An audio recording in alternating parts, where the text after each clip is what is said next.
Welcome to URL Unzip, Reboot, and Leave, a podcast about the psychology that moves us. Through real conversations with thinkers, doers, and seekers, we explore how we adapt, evolve, and find meaning. So let's unzip, reboot, and leave. Welcome to another exciting episode of Unzip, Reboot and Leave URL podcast. আজকে আমাদের সাথে আছেন একজন artist, শুধু artist নয়, উনি অনেক জায়গায় কাজ করেছেন, ফিল্ম, মিউজিক, পেন্টিং, স্কাল্পচার, এরকম অনেক কিছু জায়গায়। তো আজকে ওনার সাথে আমরা কথা বলবো সাইকোলজি অফ ক্রিয়েটিভিটি এই জায়গাটা নিয়ে। Please welcome Sukanta Chatterjee. সুকান্তদা, কেমন আছো? হ্যাঁ, ভালো আছি। তুমি কেমন আছো? খুব ভালো, thank you for your time. Thank you. তো প্রথম কোয়েশ্চেন, যে এই ক্রিয়েটিভিটিতে যেটা আমি জিজ্ঞেস করতে চাই সেটা হচ্ছে যে এখন যে তুমি প্রফেশনাল আর্টিস্ট, এই কলটা কি বরাবরই ছিল? হ্যাঁ, মানে আমি যখন এখন পাস্ট যদি দেখতে চাই, আমি যখন নিজের এটা রিকল করি, তখন দেখি হ্যাঁ, ছোটোবেলা থেকেই ছিল। মানে ছোটোবেলা থেকে আমি যদি জেদ করেছি বাবা মার কাছে কিছু, আমাকে একটা ড্রয়িং খাতা কিনে দাও, রং কিনে দাও, এরকম আর কি। তো সেই ব্যাপারটা আমার বরাবরই ছিল, মানে ছবি আঁকবো। এবং শুধু তাই নয়, তার সঙ্গে এই নাটক করা, হ্যাঁ, বা আবৃত্তি, বা এই জাতীয় জিনিসগুলো ভীষণ আমাকে টানতো, এই জায়গাগুলো। তো সেই জন্যই এই ব্যাপারটা আমার মধ্যে বরাবরই ছিল। এবং আস্তে আস্তে তারপরে পর্যায়ক্রমে আর্ট কলেজ, তারপর সেখান থেকে। এবং তুমি তোমার ধরো যারা কলিগ বা বন্ধু বান্ধব, তাদেরও কি তুমি একই জিনিস দেখো যে মানে একটা কলিং থাকতে হয় বোধহয়, রাইট? নিশ্চয়ই এভরিথিং একদম মানে ভিতরে। You can't learn. হ্যাঁ, এটা ভিতরে না, মানে এটা একটা অদ্ভুত ব্যাপার। এটা হচ্ছে যেমন আমরা জানি না যে কলা গাছ দেখা যায় যে মাটিতে চাপা পড়লে ঠিক মাথা থেকে বেরিয়ে আসে। তো ওই রকম ব্যাপারটা, মানে ভিতরে যদি থাকে কারোর, সত্যিকারের যদি থাকে, তাহলে সেটা বেরিয়ে আসবে, সে যতই প্রতিকূলতা পরিস্থিতি তার তৈরি হোক না কেন। ভীষণ আর খুব, হ্যাঁ, তবে ব্যতিক্রম আছে, কিছু আনফর্চুনেটভাবে নষ্টও হয়ে যায় কিছু।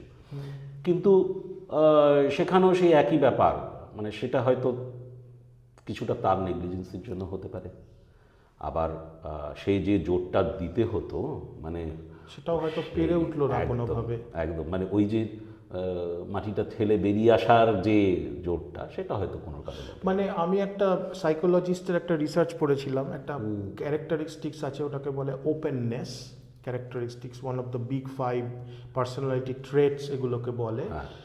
তো এই ওপেননেস ক্যারেক্টার বা যারা ক্রিয়েটিভ হয়, মানে ক্রিয়েটিভিটি না থাকলে দে আর বেসিক্যালি ডাইং ইনসাইড। একদম তাই। মানে আমি তো, মানে আমি অনেকজনকে এরকম বলি যে যারা আমার বন্ধু বা এরা রয়েছে, তারা যখনই কোনো পরিস্থিতির মধ্যে পড়ে, খারাপ আমার শেয়ার করে, তখন আমি বললাম, দেখ, আমরা তো লাকি, কারণ এই পরিস্থিতির মধ্যে আমরা নিজেদেরকে এক্সপ্রেস করার একটা জায়গা আছে। ভাব যাদের নেই, তারা তো আমাদের থেকে খারাপ অবস্থা। রাইট। তো আমার আজকের যদি মনের মধ্যে কিছু হয়, এমন একটা কোনো পরিস্থিতি তৈরি হলো, সে যে কোনো রিলেশনে হোক বা কোনো পরিস্থিতি, কাজের ক্ষেত্রে হোক বা যাই হোক, আমি যে জায়গাটায় এক্সপ্রেস করতে পারলাম না সেইভাবে, এটা সাধারণত হয়ও তাই, মানে একটু এক্সপ্রেসের জায়গাগুলো একটু কমই থাকে, মানে বাহ্যিকভাবে। রাইট। তাদের, হ্যাঁ, মানে যেটা তুমি বলছো এই ব্যাপারটা, তো এটা কম থাকে ইন জেনারেল বলছি আমি। তো সেইখানে কিন্তু ওই এক্সপ্রেস করার জায়গাটা বেরিয়ে আসে। এবং তখন এটা আমরা একটা গল্প শুনেছিলাম আমাদের কলেজের সময়, চিন্তামণি করকে নিয়ে। উনি একটা স্কাল্পচার বানাচ্ছিলেন, বিরাট একটা স্কাল্পচার বানাচ্ছিলেন কলেজ প্রাঙ্গণে। তো বানানোর সময় অনেকটা বানানো হয়ে গেছে, বড় কাজ বানানো হয়ে গেছে। তারপরে উনি কাজটা বন্ধ করে দিয়েছেন। তো কিছুদিন পরে ওনার খুব অসুস্থতা, শরীর খারাপ, ভীষণ শরীর খারাপ, ভীষণ শরীর খারাপ, ভীষণ শরীর খারাপ। ডাক্তার আসছে, কিছু হচ্ছে না। তো এরকমই একটা দিন উনি হঠাৎ রাত্রিবেলায় হোস্টেলে ফোন করে ছেলেদেরকে ডাকলেন, বলে তোরা সব আয়, ভাঙতে হবে, বলে ওই মূর্তিটা ভেঙে ফেললেন। ভেঙে ফেলে পরের দিন উনি আবার নতুন করে কাজ শুরু করলেন এবং ওনার শরীর খারাপও নেই, কিচ্ছু নেই, আবার শুরু হলো। মানে এইটা যে হচ্ছে না কাজটা, মানে ওই যে এক্সপ্রেসটা উনি করতে পারছেন না ঠিকভাবে, তাতে ওনার শরীর খারাপ হয়ে গেছে। মানে সেই জায়গাটা যখন বেরোচ্ছে না তখন এটা হয়ে গেছে। তার মানে মানে এটাকে আমি এইভাবেও দেখতে পারি, মানে কাজটার প্রতি কতটা ডেডিকেশন আর কতটা প্যাশন। একদম, হ্যাঁ, মানে ওই যে প্যাশনটা মানে আমাদের ভিতরে যে তৈরি হয়, যে জিনিসগুলো যখনই আসে না, প্রত্যেকটা মানুষের ইমোশনের ব্যাপার তৈরি হয়। এবার সেই ইমোশনটা সে কেউ চিৎকার করে, ঝগড়া করে এক্সপ্রেস করে, কেউ সেটাকে লিখে এক্সপ্রেস করে, কেউ সেটাকে নাচের মাধ্যমে এক্সপ্রেস করে, কেউ সেটা ছবি আঁকার মাধ্যমে এক্সপ্রেস করে, এবং সেটা করার পরে এরকম বিভিন্নভাবে এক্সপ্রেস করার একটা মাধ্যম, এবং করলে পরে সে একটা হয়তো শান্তি পায়, একটা শান্তি প্রপার ওয়েতে করার পরে। রাইট। হ্যাঁ, প্রপার ওয়েতে যখন হয়ে যায় না, এটা আমি অভিনয় যখন করতাম তখন আমি দেখেছি, একই নাটক, একই সিন, একই ডায়ালগ, একই মঞ্চে, একই কোঅ্যাক্টর, সব মধ্যে করছি, কিন্তু কোনো দিন করে সিনটা হয়ে যাওয়ার পরে একটা অদ্ভুত রিলিফ লাগে বা অদ্ভুত ভালো লাগা তৈরি হয়।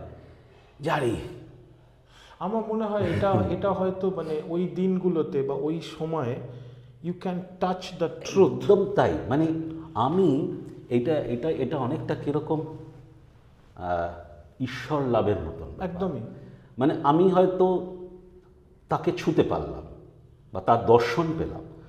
আমার মনে হয় যে যখন ওই মুহূর্তটা, আর কোনো সাধক যখন সাধনার পরে যখন সেই জায়গাটায় যায়, ওই টাচ সেম, হ্যাঁ, একদম সেই যখন আমার ছবি আঁকার ক্ষেত্র যখন আমি দেখি, সব ছবিতে হয় না, কোনো ছবি করার পরে শেষ হওয়ার পরে একটা অদ্ভুত একটা স্যাটিসফ্যাকশন, অদ্ভুত লাগে।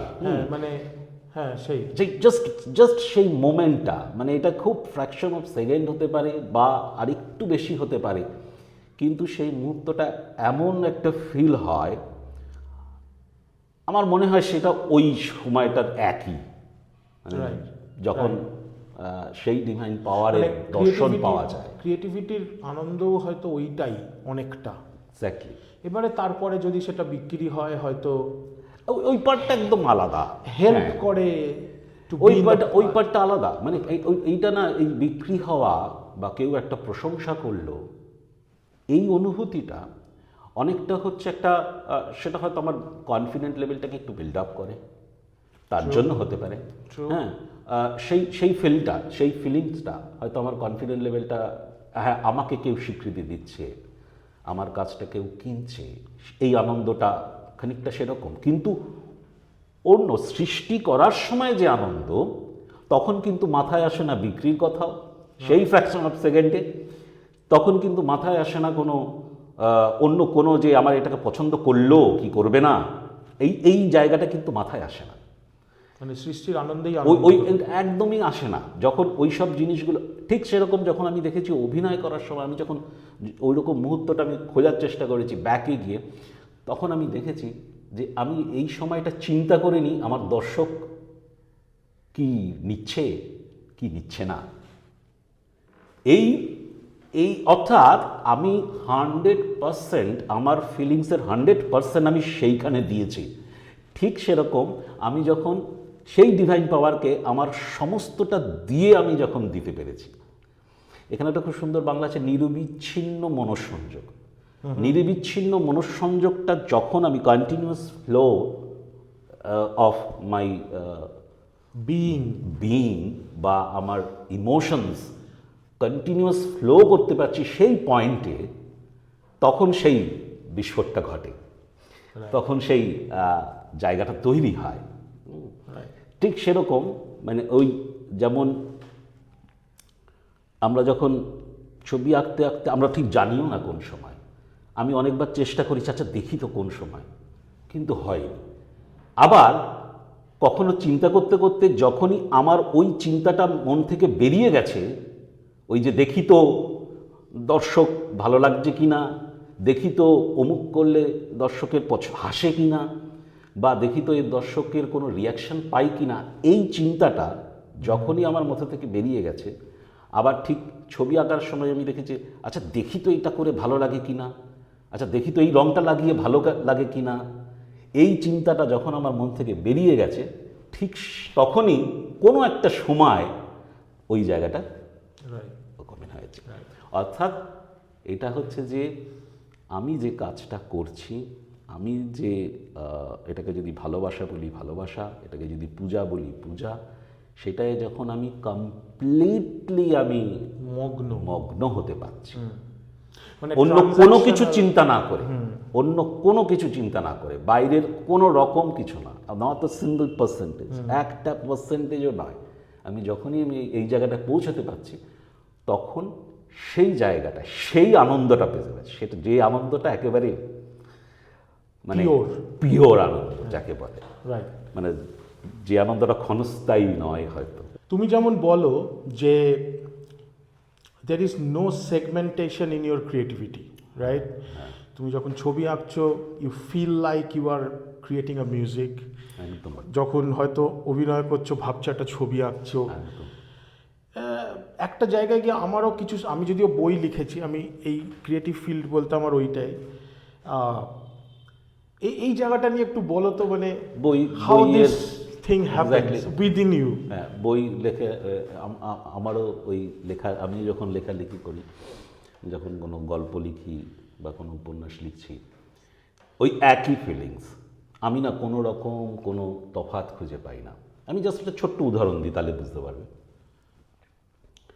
ধরো একটা মিউজিক, তো মিউজিকে আমরা কি জানি, যদি আমরা একটা ইনস্ট্রুমেন্টাল মিউজিকের কথা মানে ধরি, তাহলে বুঝতে সুবিধে হবে, যদিও গানের ক্ষেত্রেও আছে সেটা, কিন্তু ইনস্ট্রুমেন্টাল বললে একটু বুঝতে সুবিধা হবে।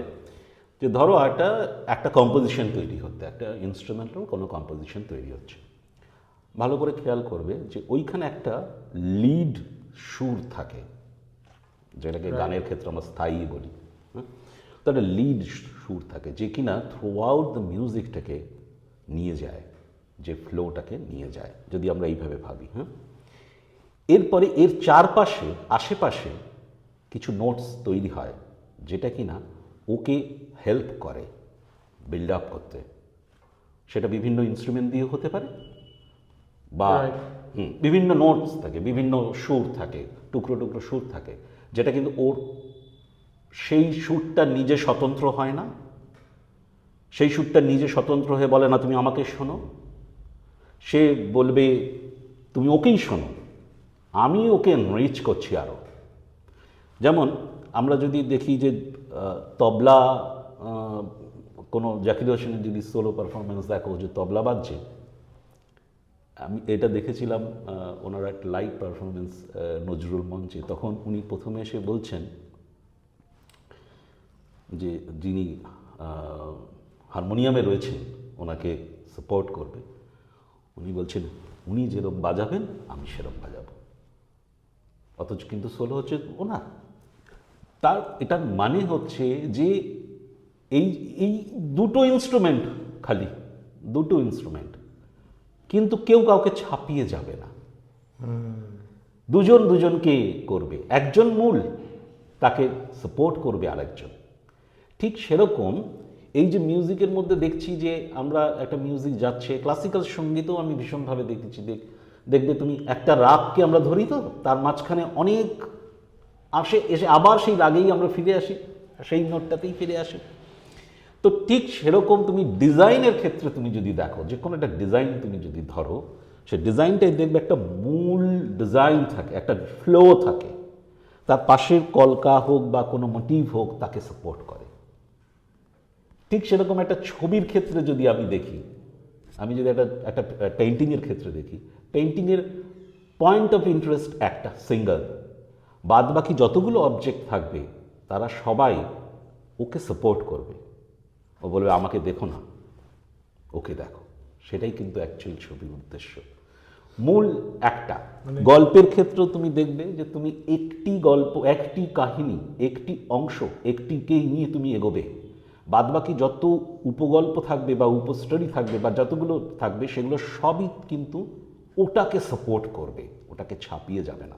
যে সমস্ত ক্যারেক্টারগুলো যাই থাকুক না কেন সব কিন্তু তাকে ছাপিয়ে যাবে না, একদম সেম জিনিস মানে সব কিছুতেই এইভাবে পাই। মানে যেমন নাটকের ক্ষেত্রেও আমি দেখেছি, যখন আমি কোনো ক্যারেক্টার করছি, নিজে ক্যারেক্টার, সেই ক্যারেক্টারকে তো আমি বিল্ড করছি, আমার মনের মধ্যে তাকে তো সাজাচ্ছি, তার রং, তার এক্সপ্রেশন, তার সব কিছু দিয়ে সেই রকম জামা পরবে, সেই রকম ভঙ্গিতে বসবে।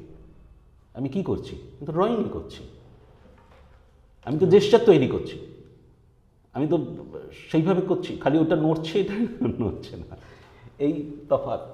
আর বাদবাকি যা ইমোশনসগুলো লাগছে, আমি ইমোশনসটার কথা বলছি, মানে ওইটা তৈরি করতে যেটা লাগছে ওইখানে, সেটা লাগছে আমার এইখানেও, একই জিনিস। মানে এর মধ্যে কোনো এর মধ্যে আমরা সবাই এক, সেম। Right, right, nice. তো এই যে ধরো মাল্টি ডিসিপ্লিনারি ভাবে তো ভাবছো এবং মাল্টি ডিসিপ্লিনারি ওয়েতে তুমি কাজও করছো, do you find it kind of a freedom, or একটা ফর্ম থেকে আর একটা ফর্মে যখন যাচ্ছ একটু লিটল বিট চোকিংও হয় কিছু কিছু না, ক্ষেত্রে? আমার মনে হয় সবচেয়ে বড় কথা হচ্ছে, আমার একটা জিনিস ভালো লাগে যে যখন আমি কোনো একটা জিনিস আমার চিন্তা মাথায় আসে, তখন আমি ভাবি যে আচ্ছা এটা পেইন্টিংয়ের থেকে স্কাল্পচার করতে গেলে কিন্তু খুব ভালো লাগবে। রাইট, আমার মনে হয় এরকম। আবার কখনো মনে হয় যে এই ফর্মটা পেইন্টিংয়েই বেশি ভালো লাগবে। রাইট, আবার মনে হয় যে এই যে ফর্মটা আমি বা এই সিচুয়েশনটা তৈরি করছি এটা থিয়েটারে বেশি ভালো লাগবে। আমার কাছে তো এই সবটাই খোলা আছে, আমি চাইলে তো আমার সেই ইমোশনসটাকে আমি সেরকম জায়গাতেই নিয়ে যেতে পারি। আবার কখনো মনে হয় যে না, এটা না লিখলেই ভালো লাগবে বেশি, এটা যদি আমি লিখে ফেলি এই ইমোশনসটা নিয়ে, তাহলে সেটাতেই বেশি ভালো লাগবে। তো সেই কারণে সেই দিক থেকে তুমি বলতে পারো একটা ফ্রিডম, মানে আমরা অনেক সময় সেটা করতে পারি, মানে আমার যেটা ইচ্ছে আমি সেখানে যেতে পারছি। আর যদি কোথাও আটকে যাই, যদি মনে হয়, তাহলে ওই যে সব সময় আমি হয়তো এটা ফিল্মে করতে ভালো লাগে, কিন্তু ফিল্মটা বানাতে পারছি কোথায়, তার চেয়ে আমি একটা পেইন্টিংই করে ফেলি। তখন আমাকে কি করলো, একটু কম্প্রোমাইজ তো করতেই হবে। মানে এইখানে আমার একটা জিনিস মনে পড়ছে, আমিও 2-3টে শর্ট ফিল্ম বানিয়েছি। তো মানে দুভাবে দেখেছি লোকজনকে। কোনো একটা জিনিস ভেতরে এলে আমি না ওই পারফেক্ট করার মতো অত ধৈর্য আমার নেই, rather get that emotion out from my system, ওটার জন্য বেশি আনচান করে ভেতরটা। I know it's not perfect, কিন্তু বেরিয়ে গেল, ঠিক আছে, ভালো করা যেতেই পারতো। আর ভালোরও তো কোনো শেষ নেই। মানে অনেকে কিন্তু আবার ওই পারফেক্ট করব করতে করতে কোনোটাই শেষ করে না, এরকম লোকও কিন্তু আছে। আবার উল্টো আছে, মানে অনেকে এটা ভাবে যে আমি যখন করব তখন পারফেক্ট করব, হ্যাঁ, আদৌ করাই হয় না সারা। এক্স্যাক্টলি, মানে কোনোটাই শেষ করে না। এক্স্যাক্টলি। সো হ্যাঁ, দুটোরই মানে প্লাস মাইনাস আছে।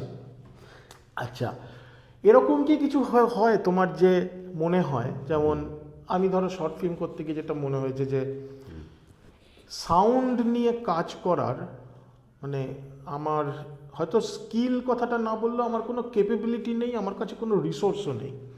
ফলে শর্ট ফিল্ম বানাতে গিয়ে দেখেছি সাউন্ড নিয়ে খেলতে গেলেই আমি চোকড। ওকে, এই তোমার ক্রিয়েটিভ ম্যানিফেস্টেশন জার্নিতে এরকম কি কিছু আছে যেটা তুমি পারো না বা করো না বা করতে চাও না? মানে হ্যাঁ, মানে আমি যেমন বলতে পারি ওয়াটার পেন্টিং আমি চেষ্টাও করবো না কোনোদিন। I don't know, I just don't feel attracted towards that. না, দেখো এবার এই আর্টের লাইনটা এতটাই ফাস্ট, তো ট্রু, অনেকটা ফাস্ট। মানে আমি হয়তো অনেক কিছু জানি না, অনেক কিছু জানি না, অনেক দিক জানি না, হয়তো সেটা নিয়ে এখন এগুলো দেখা খুব সহজ হয়ে গেছে আমাদের মোবাইলের জন্য, যে কোথায় কি হচ্ছে, কোন দেশে কি হচ্ছে। তো সেখানে কোনো জিনিস যখন দেখি তখন মনে হয় যে বাহ, এটা তো বেশ ভালো, এটা তো এইটা করা আমার পক্ষে সম্ভব হবে না, এরকম মনে হয়, কখনো কখনো মনে হয়। আবার কিছু কিছু ক্ষেত্রে যখন আসে যে হ্যাঁ, একটা ব্যাপার আমি সবসময় ফিল করেছি, আমি মানে কপি করতে পারি না।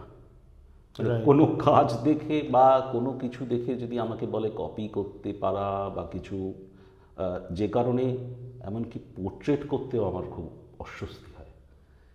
মানে পোর্ট্রেটটা যখনই করার জন্য কেউ বলে তখন আমি খুব একটা ইয়ে করি না, মানে চাই না করতে। কারণ পোর্ট্রেটটা করলে আমার মনে হয় যে, কারণ উনি যেটা চাইবেন, আমি হয়তো ওর ভিতরের ইমোশনটা ধরার জন্য একটা অন্য কিছু ওই এফেক্টটাকে বার করার চেষ্টা, সেটা তো ওনার পছন্দ হবে না মোটেই। তো সেই ব্যাপারটা আমার কাছে কপি মনে হয়। হ্যাঁ, তো সেই কারণে আমি ওটা পারি না করতে। এমনকি মিউজিক যখন আমি ইনস্ট্রুমেন্টটা যখন কোনো কিছু শিখতে গেছি, তখন যেটা হয়েছে আমি দেখেছি যে ওনারা সেই বলছেন যে এমুক গানটা বাজাও, মানে একটা গান, আমার সেটা বাজাতে খুব মুশকিল, আমি পাচ্ছি না। মানে সামহাও আমার কোথাও একটা মনে হচ্ছে যে এটা কেন বাজাবো, এটা তো হয়ে গেছে, এটা তো হয়ে গেছে। কিন্তু হ্যাঁ, তাই বলে আমাদের যখন কোর্সে ছিল যে কপি করা, মাস্টার অফ আর্ট কপি করা, সেটা করেছি, করতেই হয়েছে, সেটা করেছি। কিন্তু পরে যখন আমার স্ট্রাকচার্ড হ্যাঁ লার্নিং, হ্যাঁ হ্যাঁ, ওটা লার্নিং, ওটা আমাদের পার্ট। রাইট।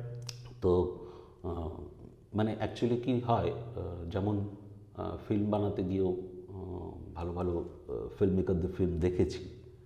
হ্যাঁ, তো মানে ওনারা যে পথ দিয়ে হেঁটেছেন, মানে চিন্তার যে পথ দিয়ে, ক্রিয়েটিভিটির যে পথ দিয়ে হেঁটেছেন, সেই পথের পাশাপাশি একটু একটু যাওয়া, তাতে একটু মানে কী হলো, হয়তো আমি শিখলাম যে ওনারা হয়তো এরকম করতে চেয়েছেন, ওনারা হয়তো এরকম ভাবতে চেয়েছেন, সেইগুলোর জন্য ওই কাজগুলো করা।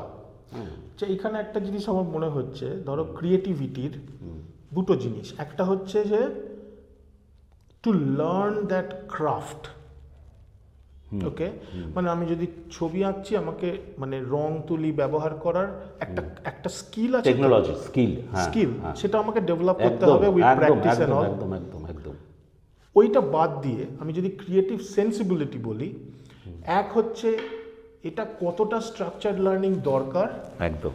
আর দ্বিতীয় হচ্ছে যে স্ট্রাকচার্ড লার্নিং করলাম না আমি, কিন্তু আমি প্রচুর পড়াশোনা করছি, not about art, about anything, এবং সেইটার তো একটা, যদি আমি রিয়েলি অ্যাবজর্ভ করতে পারি, তার তো একটা ম্যানিফেস্টেশন ঘটবে। একদম। তো এক হচ্ছে তাহলে স্ট্রাকচার্ড লার্নিং কতটা দরকার, পড়াশোনা কতটা দরকার, doing the same thing again and again and again, ওটাও কতটা দরকার। মানে আমি বলছি এটা ধরো to become a professional artist for that matter. আচ্ছা, সবার আগে যেটা, এটা শুরু করার আগে একটা কথা বলবো। বাচ্চারা যখন ছবি আঁকা আমি যখন শেখাই, তখন ওদেরকে আমি একটা জিনিস বলি, দেখ যেটা তোমরা করছো, আমরা আজকে যেটা প্র্যাকটিস করছি, সেটা হচ্ছে কি ব্রেন, আই এবং আমার হাত, এই তিনটের কোঅর্ডিনেশন তৈরি করছি। মানে আমি চোখ দিয়ে যেটা আমি দেখছি, ফার্স্ট চোখ দিয়ে যেটা আমি দেখছি, ব্রেন আমার হাতকে ইনস্ট্রাকশন দিয়ে সেটাই ড্র করাচ্ছে, আবার চোখ সেটাকেই জাজ করছে যে ঠিক হয়েছে কি না। ঠিক আছে, মানে এর মাঝখানে আমার চোখটা রয়েছে, তাই তো? এই যে তৈরি হওয়া, এই যে কোঅর্ডিনেশন, এই যে লিঙ্ক আপটা তৈরি হওয়া, এইটা যখন হয়ে যায়, তখনই হয় আসল খেলা শুরু। এইটা যখন তৈরি হয়ে গেল, অর্থাৎ আমি ভাবছি, যা আমি দেখছি, তা আমি আঁকতে পারছি। This is skill. এইটা সবাই পায়, মানে যাদেরকে ট্রেন করা যায়, ঠিক ঠিক পদ্ধতিতে যদি ট্রেন করা যায় তাহলে তারা পারবে। রং চাপাতে, রঙের টেকনিক করে, এগুলো সবই হচ্ছে টেকনিক, এই পার্টটা পারবে। তাহলে এরপরের এইটার তাহলে তো সবাই আর্টিস্ট। মানে যেমন আমাদের স্যার বলতেন যে দেখ, এই আর্ট কলেজ থেকে প্রতি বছর পাশ করছে 60 জন করে শিল্পী। তো এই রকম অনেকগুলো আর্ট কলেজ আছে, কলকাতাতেই ধরে নে আরও অনেকগুলো আর্ট কলেজ আছে, তাহলে প্রতি বছর কতগুলো করে শিল্পী বেরোচ্ছে। তাহলে একটা সময় তো এরকম হওয়া উচিত ছিল, বাসে যাওয়া, রাস্তাঘাটে যাওয়া, শিল্পীতে ধাক্কা লাগছে, তা তো হয় না। তাহলে তফাৎটা কোথায় হচ্ছে? তফাৎটা হচ্ছে এই পরের স্টেপটাতে, অর্থাৎ আমি কি আঁকবো এই ভাবনাটা তৈরি হওয়া। অর্থাৎ এতক্ষণ আমি তৈরি করেছি আমার হাতকে, আমি স্কেল করেছি আমার হাতকে, এরপরে আমি তৈরি করব আমার মন। আমি বলছি না, কারণ টেকনিক্যালি সেটা ব্যাপার নয়, আমি ব্রেনকে। আচ্ছা, ওকে, হ্যাঁ, আমি তো টেকনিক্যালি মন আমরা এখনো অবধি জানি না, তো সাইকোলজিক্যালিও যে ব্যাপারটা হয় সেটা দিস ইজ ব্রেন। হ্যাঁ।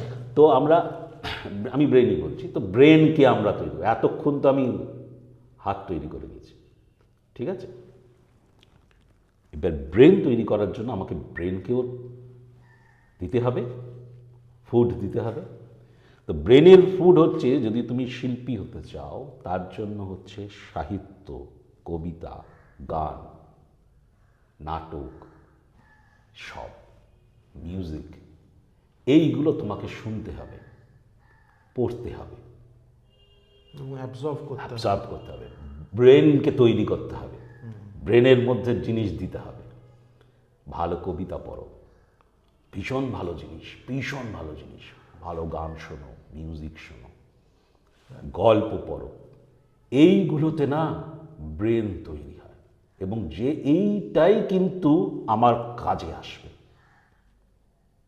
এভরিথিং, মানে যদি দেখা যায়, যেটা আর একটা জিনিস হয়, যেটা জীবন দেখা, সেটা তো সবার সুবিধে হয় না।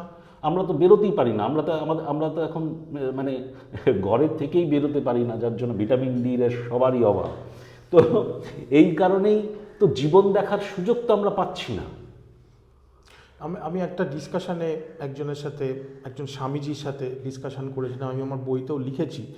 সেটা হচ্ছে যে কথাটা শুরু হয়েছিল আমাদের এখানকার এডুকেশন সিস্টেম নিয়ে। তো উনি বলেছিলেন আমাদের এখানকার এডুকেশন সিস্টেম হচ্ছে, ধরো চিকেন কারি বানাবে, মশলা দিলে, পেঁয়াজ দিলে, চিকেন দিলে, নামিয়ে ফেললে, পরীক্ষা হয়ে গেল। বলছেন না, সব কিছু দিয়ে ওকে একটু কম আঁচে রেখে দাও, তাহলে পেঁয়াজটা মশলার মধ্যে যাবে, মশলাটা মাংসের মধ্যে যাবে, ওই যে ফিউশনটাতেই ম্যাজিক তৈরি হয়। তো ওটার জন্য তোমাকে সব অ্যাবজর্ভ করে করে ছেড়ে দিয়ে একটা ডিট্যাচড রিফ্লেকশনে বসে থাকতে হবে। এইখানে আমি একটা কথা আমি জাস্ট বলছি, এইখানে না একজন, আমি এরকম স্বামীজির কথা বলছেন, আমি এরকম একজন সাধক মানুষের কথা বলছি, যিনি বলতেন যে সবার হাতে খেতে নেই। কেন খেতে নেই? কারণ অন্য কিছু না, কারণ রান্না যখন হয় না, যখন রান্নাতে এই যে খুন্তিটা নাড়ানো হচ্ছে রান্নার মধ্যে গ্যাসে বসিয়ে, তখন সেই মানুষের ইমোশনস যায় ওর মধ্যে। অর্থাৎ আমার যে রান্না করছে তার যে মনের সেই সময়ে যে যা চলছে, যা কিছু হচ্ছে, সেটা যাচ্ছে। যেমন দেখবেন সায়েন্স বলে যে মা যখন সন্তানকে দুধ খাওয়ায়, সেই সময় তাকে ভালো চিন্তা করতে বলা হয়, ভালো সাইকোলজিক্যালি ভালো জায়গা, পিসফুল, কোনো টিভি চলছে বা কোনো জিনিস চলছে তার মধ্যে না থাকতে, এমনকি বন্ধ জায়গায় বসে করতে, যাতে ওই সময় ওর যেন হঠাৎ কেউ ঢুকে গেল তাতে যেন তার মেন্টাল কিছু এমন পরিস্থিতি না তৈরি হয়। তার কারণই হচ্ছে যে ওইটা, যে কারণ ওই ইমোশনসগুলো সব যাবে সন্তানের মধ্যে। এটা সেম জিনিস, এই ব্যাপারটাও সেম। মানে আমি যে তৈরি করছি কখন জিনিসটা, এটা সম্পূর্ণ আমার ইমোশনস চায়। তুমি দেখবে এখানে তুমি সাইকোলজিক্যাল যে কথাটা বলছো, আমি তাতে বলছি ছবি আঁকার প্যাটার্ন দেখলে, শুধু ছবি আঁকা ছেড়ে দাও, একজন একটা ভিজিটিং কার্ড তৈরি করেছে, সেই ভিজিটিং কার্ডের সে যদি নিজে পছন্দ করে করে, এখন অনেক হয়ে গেছে টেমপ্লেট পাওয়া যাচ্ছে, নিয়ে নিচ্ছে, সেটা বলছি না আমি, সে নিজে পছন্দ করে করছে, ট্রায়াল এন্ড এরর করে করছে, তাহলে তার ইমোশনস, তার ডিজাইন দেখে তুমি ইমোশনস বুঝতে পারবে। আমি ফিল্ম দেখে, তুমি কারোর শ্যুট করা ফিল্ম দেখে তুমি তার ইমোশনস বুঝতে পারবে, পারা যায়, হ্যাঁ, পারা যায়। ডেফিনেটলি। ক্যামেরা হোল্ডিং ধরা দেখলে তুমি তার ইমোশনস বুঝতে পারবে।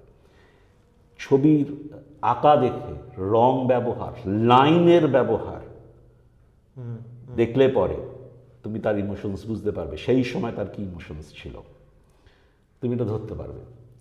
তার মানে হচ্ছে এটা সম্পূর্ণ তাই, ওই একই জিনিস যাচ্ছে ভিতরে। কাজেই আমাদের আমরা তৈরি করছি, যতটা যত্ন নিয়ে আমরা নিজেদের হাতকে, স্কিলকে তৈরি করব, তার চেয়ে বেশি যত্ন নিয়ে মনকে তৈরি করতে হবে। নেক্সট যেটা বড় ব্যাপার আজকের দুনিয়ায়, ডিজিটাল ক্রিয়েটিভিটি, সেটা নিয়ে তুমি কি ভাবছো?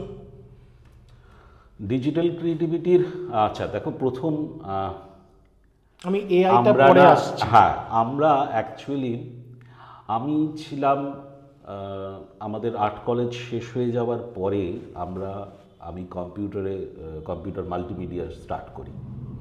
আমরা ছিলাম কলকাতার এরিরা মাল্টিমিডিয়া, তখন ছিল মেন ওই সময়, মানে আমরা ওইখানে সেকেন্ড ব্যাচ ছিলাম। রাইট। হ্যাঁ, এবং তখন আইবিএম আসে, মানে আইবিএম কম্পিউটার আসেন, তখন ম্যাক মেশিন এসছে, অর্থাৎ কমার্শিয়াল লেভেলেই কম্পিউটারটা ইউজ হতো, কারোর বাড়িতে বাড়িতে পার্সোনাল কম্পিউটার তখনও আসে। তো ওই সময় আমরা ফটোশপ শিখছি, তখন ফটোশপ শিখছি ফটোশপ 2, হ্যাঁ। এবং তখন যা হয়, আমরা সদ্য বেরিয়েছি থেকে, আর্ট কলেজ থেকে, ওইখানে যা এঁকে এসছি সেইগুলো কম্পিউটারে করার প্রবণতা তৈরি হচ্ছে। অর্থাৎ আমি দেখছি যে মানে ফটোশপের পেজ খুলে আমি মাউস দিয়ে ধরে ধরে ছবি আঁকছি, তো খুব ভালো লাগছে, ছবি আঁকছি, দাঁড়িয়ে যাচ্ছে ছবি, হ্যাঁ, মানুষের মুখ দাঁড়িয়ে গেল, মুখ দাঁড়িয়ে গেল। তো করতে করতে আরেকটু অ্যাডভান্স হলো, টেকনোলজি আরও এলো। তো আমি কিছু বুক কভার ডিজাইন তখন করতাম, বুক কভার ডিজাইনে কাজ করতাম, কমার্শিয়ালি ইলাস্ট্রেশন করতাম। তো সেই বুক কভার ডিজাইনেও এরকম মাউস ধরে ছবি আঁকছি, মাউস দিয়ে ছবি আঁকছি, মানে তখন ওইটা খুব আনন্দ লাগছে, কিন্তু কিছু ভাবছি না আর, মানে অন্য ভাবনাগুলো ভাবছি না। তো আমার মাস্টারমশাই স্যার গণেশ আলী, পেন্টার, ওনাকে দেখালাম খুব আনন্দ নিয়ে, স্যার এইরকম কম্পিউটারে দেখুন করেছি। মানে উনি আমার কাছে অ্যাকচুয়ালি, ওনার সঙ্গে আমার যোগাযোগটা আবার রিবিল্ড হচ্ছিল এরকমভাবে যে উনি আমার কাছ থেকে কম্পিউটার শিখছিলেন, কম্পিউটার ফটোশপ আমি ওনাকে শেখাচ্ছিলাম, যাতে উনি ওনার যে কাজগুলো রয়েছেন উনি সেগুলোকে তুলে করতে পারেন। আমিও তখন যেতাম রেগুলারভাবে ওনার সঙ্গে, এই নিয়ে আলোচনা হতো এবং ওনার কাজও দেখতাম, সেই কাজগুলোকে ডিজিটাইজ করতাম, এইরকম নানা রকম এরকম একটা ব্যাপার ছিল। ভীষণ ক্লোজ, আমাদের মানে বাড়ির মতন, আমার ছেলের হাতে খড়ি ওনার হাতে দিয়েছি আমি, তো এরকম ব্যাপার। তো ওনার সঙ্গে যখন কথা হলো, ওনাকে যখন দেখালাম, উনি বললেন একটাই কথা, কেন করলে, কম্পিউটারে ছবি আঁকলে কেন, এত সময় নষ্ট করে ছবি আঁকার দরকার কি ছিল, তুমি তো হাতেই আঁকতে পারতে। আমি না তখন ভাবলাম, তাই তো, মানে যে কাজটা আমি যেখানে পাচ্ছি আমি সেখানে না করে সেই এফেক্টটাই আমি একটা অন্য মাধ্যমে আনছি। তার মানে আমি কি করছি? এবং আমি তো খালি এবার লোককে আমি বলছি, সেটাই বলছি যে আরে এটা আমি কম্পিউটারে এঁকেছি। তার মানে ইজ নো পয়েন্ট না, মানে কোনো ব্যাপারই নেই।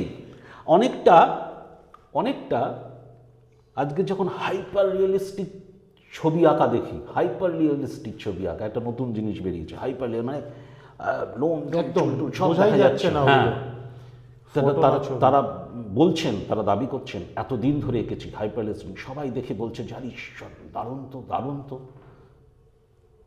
কি পয়েন্ট কি? একটা ফটোগ্রাফ তুলে তো হয়ে যেত, আমি কেন করব? ছবি আঁকার এফেক্ট যদি ছবি আঁকাতে না থাকে, সেটা যদি অন্য একটা মিডিয়ামের মতন দেখায়, তো আমি কেন সেটা করব? আমি তো ওই মিডিয়ামই করতে পারতাম। আমি আজকের যেটা ফটোগ্রাফি দিয়ে যদি আমি সেই কাজটা করে ফেলতে পারি, তাহলে আমি কেন ফটোগ্রাফি না করে আমি অন্য একটা মাধ্যমকে তার মতন করে সাজানোর চেষ্টা করছি? এটা তো কোনো মানে হয় না। আমি কম্পিউটারকে ব্যবহার করব আমার ক্রিয়েটিভিটিটাকে ইনহ্যান্স করার জন্য, ওটা দিয়ে ক্রিয়েট করার জন্য নয়।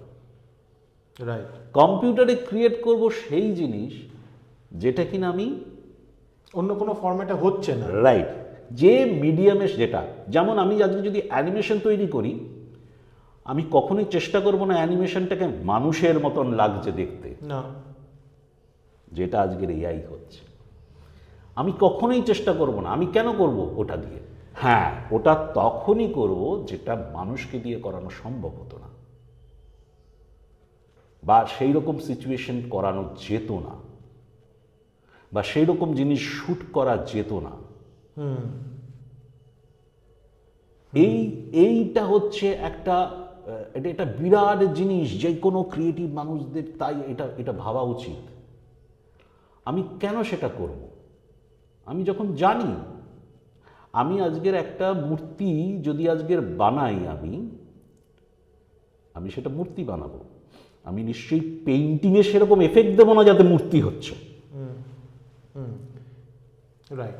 আমি তার মানে কি দেখাচ্ছি? আমার স্কিল দেখাচ্ছি, আমার ক্রিয়েটিভিটি দেখাচ্ছি না। তার মানে গ্রাফিক ডিজিটাল হোক, কিন্তু তার মধ্যেও যদি নিজস্বতা থাকে, বা তার মধ্যেও যদি মানে আমি কম্পিউটারে সেই জিনিসটাই তৈরি করব যেটা শুধুমাত্র কম্পিউটারেই করা যায়। রাইট, তাহলে মানে ইট মেক্স সেন্স। এক্স্যাক্টলি। এটা ভালো লাগলো শুনে, এটা ভেরি নাইস। হ্যাঁ, আমি সেটাই করব, আমি ক্যামেরা দিয়ে সেটাই করব যেটা শুধুমাত্র ক্যামেরা দিয়ে করা যায়। মানে then only we can elevate that into an art form, মানে অফ একদমই দ্যাট তাই। জনার। একদমই তাই। তবেই সেই মিডিয়ামটার, সেই জায়গাটার সেই রকম রেসপেক্ট দেওয়া হয়, এবং তোমাকে বলা হবে যে তুমি এটা জানো, প্রপার ইউজ জানো। আমি ছবি আঁকবো, তার অ্যাস্থেটিক ব্যাপার, তার জিনিসটা দেখানোর জন্য, এক্সপ্রেশন বোঝানোর জন্য, বা যাই আমি বোঝানো, আমি সেটাই করব। আচ্ছা, এই ভারতের ধরো সোশিও ইকোনমিক যে স্ট্রাকচার বা সোশিও পলিটিক্যাল যে স্ট্রাকচার, এখানে মানে আর্টিস্ট হয়ে সারভাইভ করা, মানে how difficult it is, or how, মানে অন্য কোনো কিছু নিয়ে সার্ভাইভ করাই তো টাফ। কোনটা নিয়ে সার্ভাইভ করার সুবিধে? মানে নট ইভেন পলিটিক্যাল লিডার। তুমি পলিটিক্যাল লিডার হয়ে তুমি সার্ভাইভ করতে পারবে না এখন যা মানে পরিস্থিতি। তো তুমি একজন বিজনেসম্যান হয়েও তুমি সার্ভাইভ করতে পারবে না, প্রবলেম সব জায়গাতেই আসবে। তো যেটা হয়ে অ্যাটলিস্ট একটু মনের শান্তি পাওয়া যায় সেটাই না হয় করি। Nice nice. তাহলে এবার একটু এআই নিয়ে আসি, ঠিক আছে? এআই নিয়ে অনেকেই কথা বলছে, এআই নিয়ে অনেক কিছুই সামনে আসছে, যে created art and what ever, মানে ভ্যান গর মতো ছবির বাজার চলে যাবে, আর্টিস্টদের আর কাজ করার থাকবে না। হ্যাঁ, বা ধরো ভ্যান গর মতো করে হয়তো আমাদের ভিক্টোরিয়া মেমোরিয়াল হলের একটা ছবি, মানে এইগুলো, এই খেলাগুলো ভালো লাগছে, এগুলো সবই না। দেখো, এটা না প্রত্যেকটা জিনিসই যখন টেকনিক্যালি এসছে, টেকনোলজি এসছে, যখনই কোনো মানে আমাদের জেনারেশনটা ম্যাসিভলি ডিসরাপ্টেড। না, হ্যাঁ, আমাদের যখনই কোনো টেকনোলজি এসছে, নতুন করে যখন কোনো টেকনোলজি এসছে, তখন এই ব্যাপারটা তৈরি হয়েছে। এমনকি আমাদের জেনারেশনটা না অনেকগুলো চেঞ্জেস দেখেছি টেকনোলজির। আমরা ফোন দেখেছি, টিভি দেখেছি, ফোনের মধ্যেও চেঞ্জেস দেখেছি, ইন্টারনেট দেখেছি, ইন্টারনেটেও চেঞ্জেস দেখেছি। তো এই যতবার এসছে, যখন কম্পিউটার প্রথম এসছে তখন ছিল এই গেল গেল গেল গেল গেল সব গেল। ইন্টারনেট যখন এসে গেল তখনও সেই গেল গেল গেল গেল সব গেল। এই জিনিসটা না আছে। তো এআইও যে এসছে স্বাভাবিক, এটার মধ্যেও হবে যে সব গেল গেল গেল। কিন্তু ওই যে ব্যাপারটা, যে প্রপার ওয়েতে যদি সেই জায়গাটায় যায়, কোনো দিন হবে না। কোনো কিছু যখন আজকের নাটক, সিনেমা, যখন থিয়েটার ছিল, থিয়েটারের পরে যখন সিনেমা আসে, তখন এই নিয়ে একটা বিরাট গেল সব এসেছিল। থিয়েটার তো আজকে হচ্ছে, চলছে, ভালো দামের টিকিট বিক্রিত হচ্ছে। এবার অনেকে বলছে যে কোথায় হচ্ছে, বড় বড় দলগুলো ছাড়া হচ্ছে না। তো বড় দলের মতন তোমরা প্রোডাকশন করো, বাধ্য হতে। হ্যাঁ, এখন সেটা থিয়েটারের সমস্যা, একটা ডেফিনেটলি স্কেলেবিলিটির একটা প্রবলেম আছে, সেটা অন্য প্রবলেম, রাইট। সেটা ঠিক আছে, সেটা মেনে নিতে হবে। তাই বলে যে চলে যাচ্ছে, শেষ হয়ে যাচ্ছে, এইটা এই বলে নতুনটা যেটা আসছে সেই টেকনোলজিটাকে আমরা ব্যবহার করব না, তা তো হতে পারে না। সেই টেকনোলজিটা যখন আসছে তখন অনেক মিসইউজ হচ্ছে, এগুলো হয়, এই সমস্ত মানে ট্রানজিশন ফেজে তখন সেইগুলো দেখে আমরা ভাবি যে এইটাই তার মানে এই দিয়ে এই হবে। দেখো, সে তো অনেক কিছু আছে। টেকনোলজি আগ্নেয়াস্ত্র ব্যবহার করেছে, সেই আগ্নেয়াস্ত্র দিয়ে মানুষ মারাও হয়েছে, আবার সেই আগ্নেয়াস্ত্র একটা বোম, সেটা দিয়ে অনেক অনেক জিনিসও, ভালো জিনিসও তৈরি হয়েছে। এবার ঠিক সেরকম এআই দিয়েও অনেক কিছু জিনিস তৈরি হবে, তার যখন প্রপার ব্যবহার হবে, ওই কনসেপ্টটা রেখে যখন ব্যবহার হবে, যে যেটা এআইতে করা যাবে, এটা অন্য কিছুতে করা যাবে না, সেটাতেই করা হবে। তার মানে AI will basically enhance the creativity একদম তাই, অফ হিউম্যান রেস, একদম তাই, not the other way around. না, কখনোই করবে না সেটা। আমার এটা বিশ্বাস, এটা কখনোই করবে না। এবং আর্টিস্টের কাজও কখনো বন্ধ হবে না। হ্যাঁ, মানে যারা যে সমস্ত আর্ট, আজকের যেমন ভ্যান গগ, পিকাসো, এখনও আমরা দেখে মুগ্ধ হচ্ছি, মাইকেল অ্যাঞ্জেলো দেখে এখনও মুগ্ধ হচ্ছি। এআই থাকাকালীন, এআই রাজত্ব করারও মেবি 50 বছর 100 বছর পরেও সেই কাজটা দেখে মুগ্ধ হব। রাইট। তো অন দ্যাট আমরা আজকে এখানে শেষ করি। থ্যাংক ইউ সুকান্তদা, thank you for your time. Thank you.